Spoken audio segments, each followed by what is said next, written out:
নমস্কার বন্ধুরা, welcome to আরকে sports. আশা করি তোমরা সবাই সুস্থ ও অনেক ভালো আছো। বেশ কিছু গুরুত্বপূর্ণ আপডেটস নিয়ে আজকের এই ভিডিও রয়েছে, তো সেক্ষেত্রে একটু স্কিপ না করে ভিডিওটা শেষ অবধি দেখতে থাকো। আর এই চ্যানেলে প্রথমবারের জন্য এসে থাকলে আমাদের এই চ্যানেলটিকে সাবস্ক্রাইব করে পাশের বেল নোটিফিকেশনটা অল প্রেস করে নিও। এখানে নিয়মিত সব ধরনের খবর সবার আগে তোমরা পেয়ে যাবে। বন্ধুরা, প্রথম যে খবরটা শেয়ার করব সেটা হচ্ছে সচিন সুরেশ, কেরালা ব্লাস্ট এফসি দলের এই গোলকিপার কেরালা ব্লাস্ট এফসি দল থেকে ওড়িশা এফসি দলে 2 বছরের চুক্তিতে সই করে নিল। ওড়িশা এফসি দল কিন্তু ট্রান্সফার মার্কেটে বেশ অ্যাক্টিভ, ভালো ভালো কিছু সাইনিং তারা কমপ্লিট করে নিয়েছে। তো সচিন সুরেশকে তোমরা কেরালা ব্লাস্ট এফসি দলে এবার খেলতে দেখতে পারবে না, তোমরা নতুন দল ওড়িশা এফসি দলে তাকে খেলতে দেখতে পারবে। 2 বছরের চুক্তি তার সাথে হয়েছে। নেক্সট আপডেট যেটা শেয়ার করতে চলেছি, ওড়িশা এফসি দল এই বছর প্রথম আইএসএল দল যারা ওসিআই প্লেয়ার সই করিয়ে নিল। নতুন একটা ওসিআই প্লেয়ার সই করিয়ে নিল। ইন্ডিয়ান ডিফেন্ডার পজিশনের প্লেয়ার, মিডফিল্ড পজিশনেও খেলতে পারে। আশির সেলিম তিনি কিন্তু কাতার, ইন্ডিয়া মানে এই দুটো দেশের ব্রন player.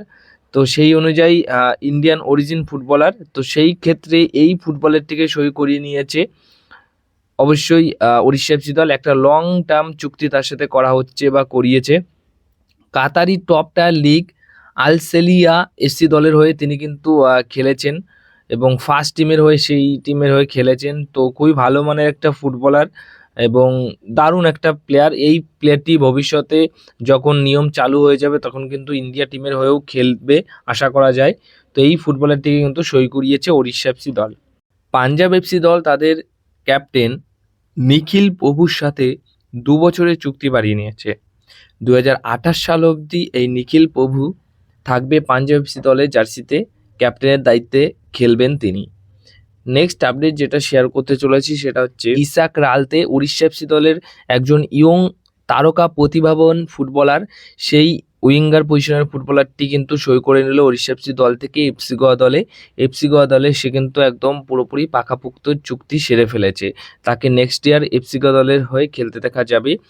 আমরিন্দার Singh, goalkeeper আমরিন্দার Singh Odisha FC দল থেকে এবার সই করে নিল এফসি গোয়া দলে তাকে কিন্তু এবার খেলতে দেখা যাবে। নেক্সট আপডেট রয়েছে বেঙ্গল এফসি দলের নতুন বিদেশি সাইনিং তারা একটা স্প্যানিশ প্লেয়ার সই করিয়ে নিয়েছে, স্প্যানিশ মিডফিল্ড পজিশনের ফুটবলার। সেই প্লেয়ারটি হচ্ছেন বোরজা মার্তিনেস এই ফুটবলারটিকে সই করিয়ে নিয়েছে।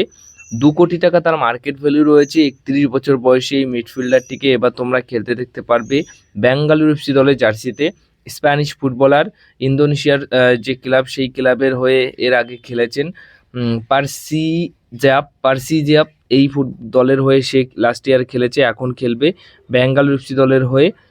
তো এটা কিন্তু বেঙ্গল এফসি দলের প্রথম সাইনিং, ভালো একটা সাইনিং। সবশেষে যে আপডেটটা দিয়ে আজকের এই ভিডিওটা শেষ করব, মোহনবাগান দল নতুন একটা বিদেশি স্ট্রাইকার দলে আনতে চলেছে।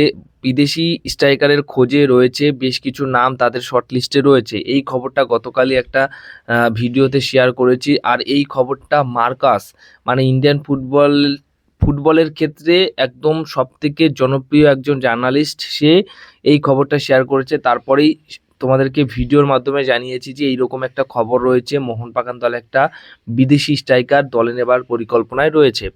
তো সেই বিদেশি স্ট্রাইকারটি কে হবে সেটা পরবর্তী সময় জানা যাবে। এবার অনেকের প্রশ্ন যে কার বদলে সে আসবে, তো বলে দিই সেই জার্নালিস্ট মানে মার্কোসের রিপোর্ট অনুযায়ী নতুন স্ট্রাইকার মোহনবাগান দল সই করাচ্ছে। এবার আরও একজন রিপোর্টার বা আরও একজন জার্নালিস্ট আছে যার রিপোর্ট অনুযায়ী জানা যাচ্ছে যে রবসন রবিনোকে মোহনবাগান দল ছেড়ে দিতে চলেছে। রবসন রবিনোর থ্যাংক ইউ পোস্ট হয়তো খুব তাড়াতাড়ি তোমরা দেখতে পারবে, এমনটাই খবর রয়েছে। রবসনের যে ব্যাপারটা সেটা রবসনকে হয়তো আর সময় নাও দিতে পারে মোহনবাগান দল, হয়তো ডুরান্ড কাপে দেখবে, তারপর কিন্তু সিদ্ধান্ত নিয়ে নেবে। কিন্তু রবসনের বিদায় হয়ে যেতে পারে এমনটাই খবর রয়েছে। রবসনের বদলেই সেই তারকা গোল মেশিন স্ট্রাইকার মোহনবাগান দলে আসতে চলেছে এমনটাই খবর রয়েছে।